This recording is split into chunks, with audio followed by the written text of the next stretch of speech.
Right, we're on the road, just filled up. Luke's just gone to pay and heading south for a bit of a tahr hunt, hopefully. Mother Nature's given us a small window to work with, so we're going to take it.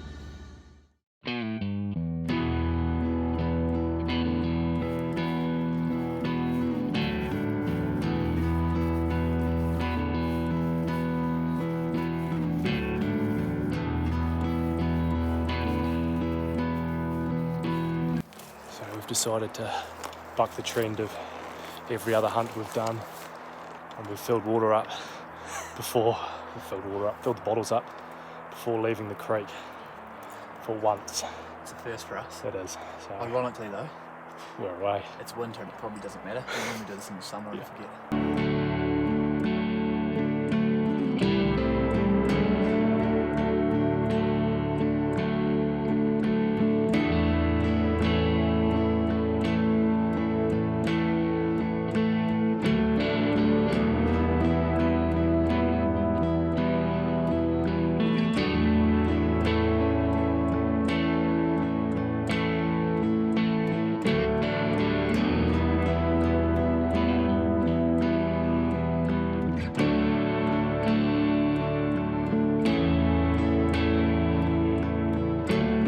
Right, we finally made it.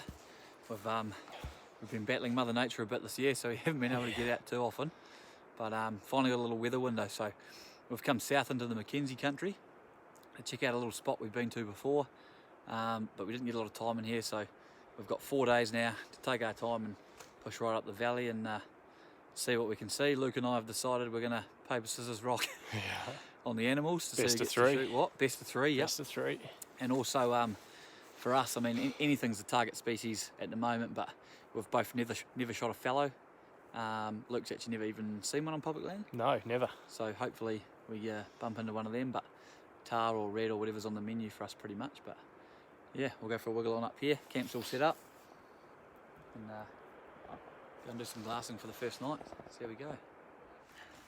So we've been glassing here for probably 40 minutes or so. It's 20 past 4.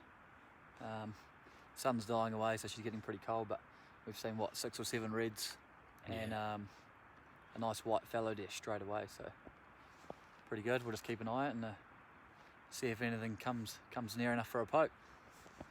So we've just spotted a fallow down low, 700 metres from camp, so across the river though, but we're going to just fucking beeline at it and try and have a go quickly. We've probably still got another couple hours of light, or an hour and a half of light, so we're just going to get over, have a go. Hopefully we see a buck over there, but otherwise fallow, delicious. Day 1, camp meat, we can't turn this down, so we'll probably just get it, hang it up somewhere, carry on tahr hunting and fleece it on the way back. Yeah. Ready? Ready? Yep. Shot, absolute shot. Engine room, she's stone cold. Oh, old Lukey the sharpshooter, well done, bro. First fallow deer? Oh mate, I'm wrapped, yeah. First fallow, I saw my first fallow on this trip. Second one, a bit closer. What was it, 17. 417. Probably a touch further, she grazed across, so yeah. Yes, it might have been. I had that crosshair high on the shoulder, so yeah, it was probably closer to like a 430. Yeah, and what are you shooting? 308. ELGX 178 grain. So we did the prep work yesterday. Me and George out in the back of his place, having a go at the gong and on the target. So I felt pretty comfortable. We saw her a couple times. First time camera wasn't quite ready, but doesn't matter anyway. Plenty of openings over there. See her again. Fuck, I'm wrapped. First fellow. Fucking stoked. That was brilliant. That was absolute money shot. Well done, bro. First fallow. Cheers, mate. Thank you. Awesome stuff. Day 1 too. First night. That's ripper. Got it on camera too. Absolute engine room shot. I don't think you could have put that any better. Yeah. Yeah. That's brilliant.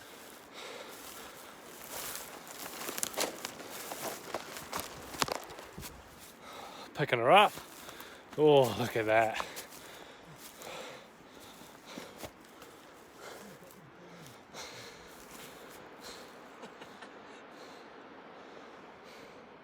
Stoked. Oh well, Found him. here she is. He. Sorry. Little spiker. That's cool as. Beautiful coat. Oh, they're a cool animal. Yeah, nice colour. She's actually, funnily enough, she's dead pine camouflage, which is what we're in. But fantastic result. So first night, glassing paid off. Seen plenty of animals. We'd be on what, 6 or 7 reds. Yeah. This was our second fallow scene. Yeah, 2 fallow. Yeah. Luke's pulled off a ripper of a shot. That's actually, you can see there's just an exit wound on the top there. She was quartering away. Shot came into the other side, so smack into the engine room. Job well done. Go the Bagara. Yes. We'll, Love it.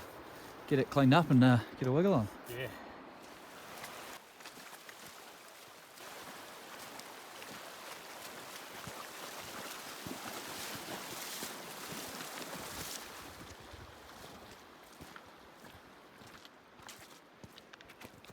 Right, so Luke and I decided we'd get something out the gate to celebrate, and this is definitely worthy of it.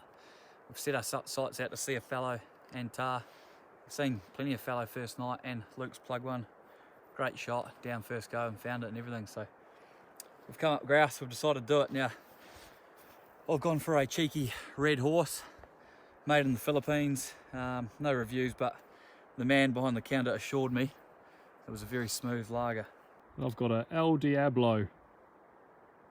Something or other. There is a review on this online, so El Diablo Super Strong Brew. This guy has reviewed thousands of beers, he reckons, so I'll read his review and then I'll let you know mine.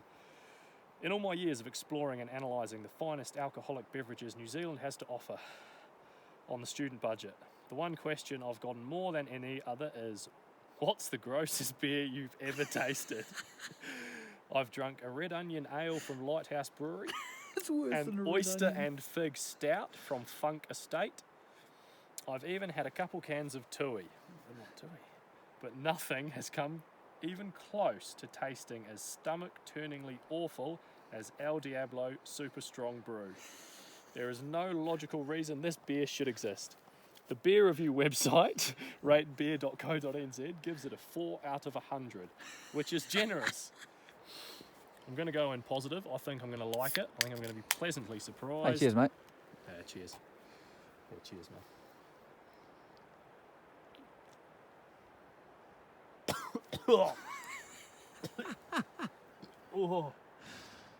Oh, that's horrendous. No good? Oh, he was right. Oh, it even burns. Bit of a shame you bought the 500ml can. Oh, look, I'll get through it eventually. It'll take me a while to skin this.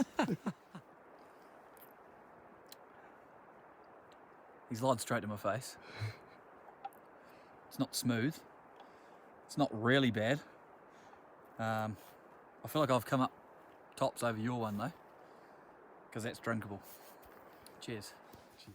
Right, we've just had a couple of nasty beers and skidding that fallow off, taking some meat. We're going to have some sausages, creamy mash and fresh backstrap for dinner. Luke's outside, he thinks he's learnt how to floss. Have you? Oh, I reckon I can do it. Go on then. Wait. Let the people of YouTube decide.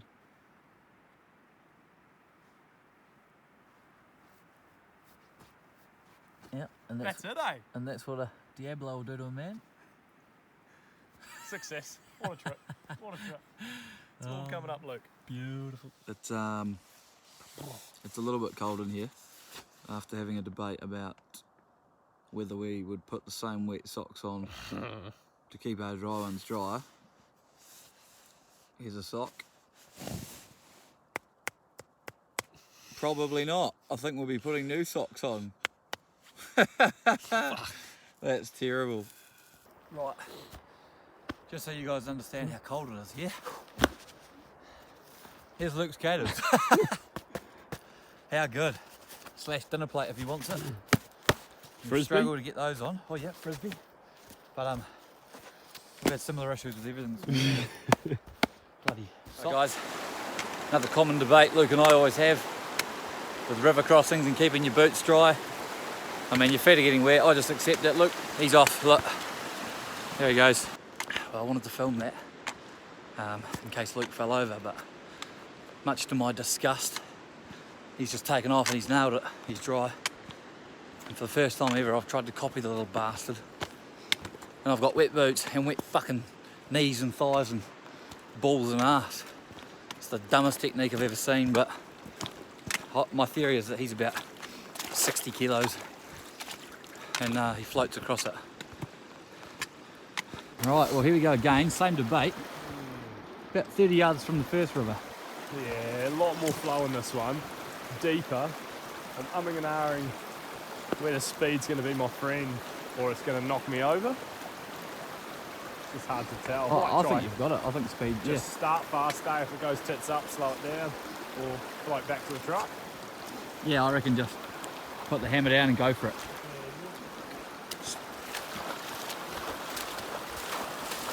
Please fall in, please fall in, please fall in, please fall in, please fall in, please fall in. Ah, fuck!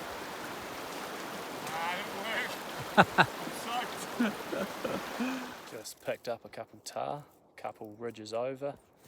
Pretty safe from us at the moment. They're just this side of, or just on our side of the dock private boundary. So hopefully they cruise a bit closer, be a bit safer. So yeah, we might watch them for a bit. Definitely a bull tar over there, and what looks like just a juvenile. But George has had the camera on them, so we might just see what he does, see if he comes a bit closer. Might get 2 species down in 2 days. Be cool.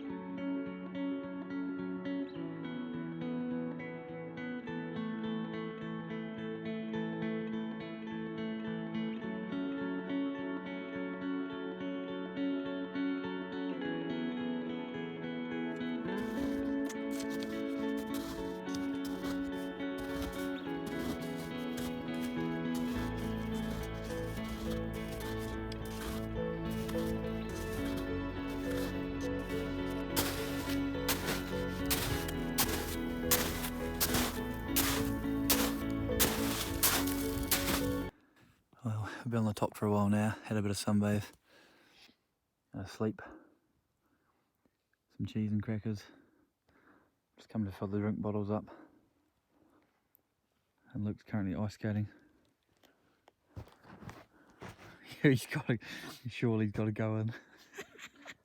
I reckon I'm alright. Oh.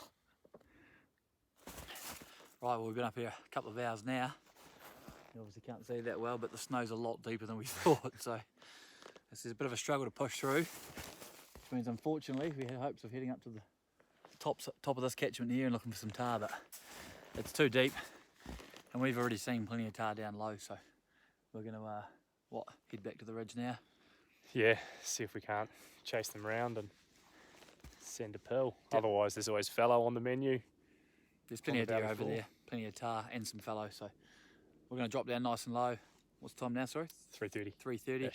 So the temperature will start dropping anyway. We'll start hunting our way back to camp for the night and then move further up the valley for tomorrow night. So we're going to see how we get on, see if these tar have moved. Currently just following a little tar trail.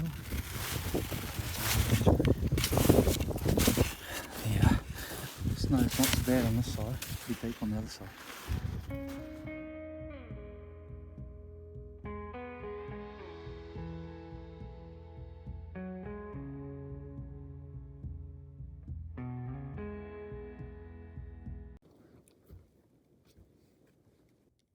Have you reloaded it? No. Have you reloaded it? No.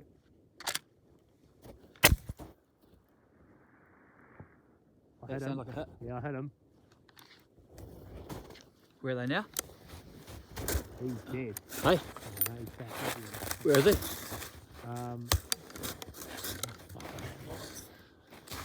So gorse bush still. Just go gorse bush down right on a 45.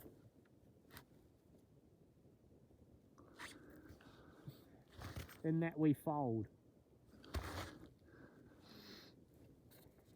Yeah, go.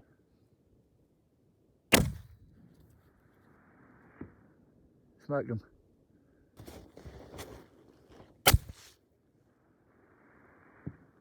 Yep. Smoked him. You shoot another one? Nah, same one. You shot the one that was rolling? No, I shot my one first. So you shot a different tahr. Yeah, I know that. Yeah, and then the one I hit first wasn't quite dead. Oh. So that was just a follow up. Oh, right. You heard that thwack, right. Though. Now we've got 2 dead. Oh, here we are. Luke's found his. And not too bad at all. I reckon it's going to go 11, maybe 12. He's stunning coat. Great specimen. What are your thoughts, Luke? That's Luke's first bull tahr ever. Yeah, there's only a couple juvies before him. Oh, fuck, man. Wrapped. Fallow yesterday. Bull tahr today. Oh, yeah. Luke's ticked off two of his box species. So never seen a fallow, shot one yesterday. Never got a bull tahr, shot one today. And he's gone PBs on shots yesterday, 420 to the fallow. Yep. Great shot too. And he's pulled this off at how far? 520. 5. So we're going to skin this puppy. And then I've actually jumped on the rifle to check mine. I've whacked one as well. It's rolled past this one. It's just down there. Yeah. So the Win Mag usually does it in one shot. But I think mine's, you know, it's a mature ball, but it's this one's definitely the best. This is the one we were first going to go for. So great call. We'll get these wrapped up and get back to camp. Small looking knife, George. Yeah, so I can't really say too much because I forgot my super sharp knife. It's back at the tent with my spotting scope. But we've tried with Luke's spoon for a bit. And I said, you know what we need is a tin lid. And Luke said, I've got creamy rice in the bag. A little creamy rice tin lid like that. It's come up grouse for this tahr. It's, it folds over a bit because it's a bit tinny, but it's doing the job a lot faster than bloody Luke's knife.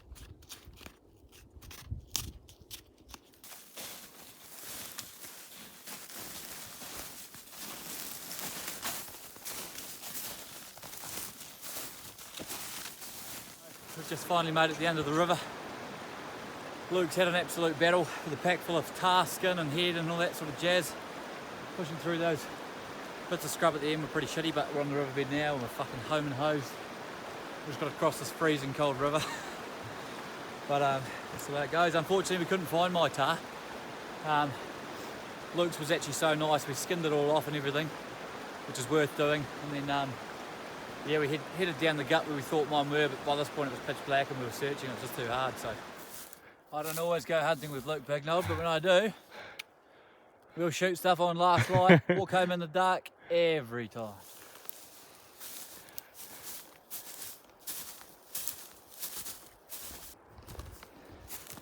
Here comes the man, the myth, the legend.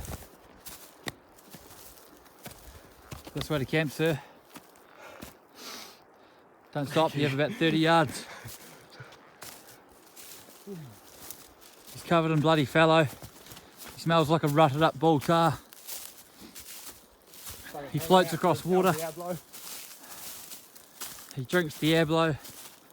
He's unstoppable. Right, we've made it back to camp. We're pretty happy. We're pretty excited to crawl into our warm sleeping bags and have a hot cup of tea, but we've just hung it up in the tree here. See, it's a nice long skin. It's definitely worth skinning it out. It's a bit of a mess at the moment because it's been in the pack, but that'll straighten out. There's heaps there for the taxidermist to work with. We've made it nice and wide. And another thing we've forgotten on this trip, along with many other things, is a tape. We've had a bit of a mare, but just looking at his head, you know, we've had a rough guess. I definitely reckon he's definitely just over 11. He might even go 12. Luke's grinning as he hears that, he loves it. Not a lot of people get their first bull this good, so yeah, I mean, look at those horns and that skin, that's what it's all about. Got Chef George tonight on kitchen duty. Bone apple in the teat. Good to have fresh fallow backstrap, water treat. Jet boy going, cup of tea soon. Put the brews on. Yeah, good. There's this sharp knife that we needed about fucking 3 hours ago. But we made it. So it's Sunday morning? Yes, Sunday morning. Sunday morning, so we've got one more night to spend in here before we're due back in the real world. So we've decided today to move further up the valley. There's plenty of good guts and creeks just about the whole way along, to be honest. It's going to be pretty hard to choose somewhere to focus on, but that's our goal anyway. Just use today to have an explore. We've got a couple of good animals on the deck. The plan might be just to chill out today and hunt something economic if we can get onto something, and then walk out first thing in the morning. Right, I'm sitting here for the afternoon, and we've got our first bit of action. It's probably around 2 o'clock now, something like that. Yeah. And we spotted a mob.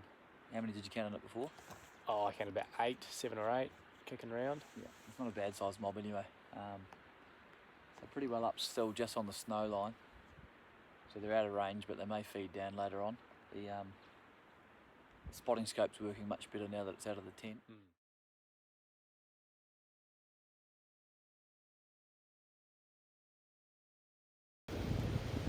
Facing left, correct?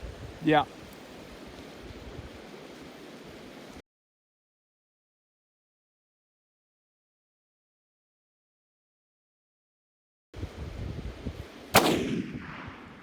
Sacked him. Talk us through how that came about. Well, being the couple of jammy bastards that we are, we've talked a lot of smack over the last couple of nights, especially Luke, about, oh, this will be alright, we'll shoot a buck, we'll shoot a buck, we'll shoot a fallow buck, over and over, and I was going, righto mate, give it a rest. And then we've been parked up on these bulls hoping they'd drop for the last half an hour, didn't budge. Last minute Luke yells out, I've spotted a fallow.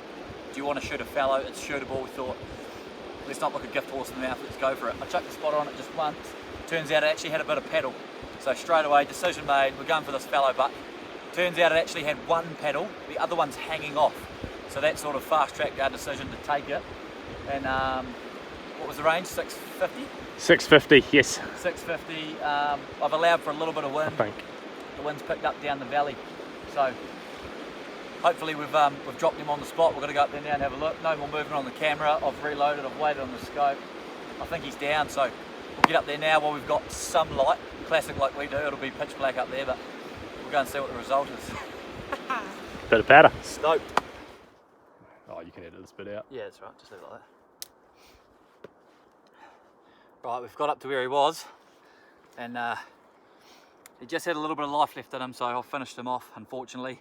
650 yards was a long way. We had a down valley wind, so I've held a bit for the wind and possibly just a little bit far back, but absolutely the life was just about out of him, so I've finished him off to be humane. Pretty familiar trend on this trip. We again are walking out in the dark. George has got a bum full of fallow meat and he's taken the skin as well, so waste not, want not. Probably going to try and eat a lot of it tonight. Feel pretty bad for it in the morning and try and walk out, but right, day four and end of the trip. Weather came in last night. Didn't come in early enough that it stopped any hunting though. Still managed to get George's fallow and butcher him and skin him and all the other need to be dones, and managed to get in the hay before the weather came in, but it's here now, so We nailed it. yeah, we've got pretty lucky this trip actually. The hunting gods have well and truly smiled upon us on this one. Well, the packs are chocka. Luke's probably double his weight. Yeah, and then the rest. And if you can see how far the pack's sticking out in the back, he's got was that 100 litre Tatonka? Yeah. Absolutely chocka, just enough room on the top for the tar, so you might as well make tracks, brother. I'll keep up. Yeah, I'll just I'm not too bad. I've just got one fallow arse end and a skin and a bit of kit, so we'll crack on. Been going for a bit now, but we're home and hosed now. We've hit the main track. Luke's battling out in front. Bit of gear on. Whew.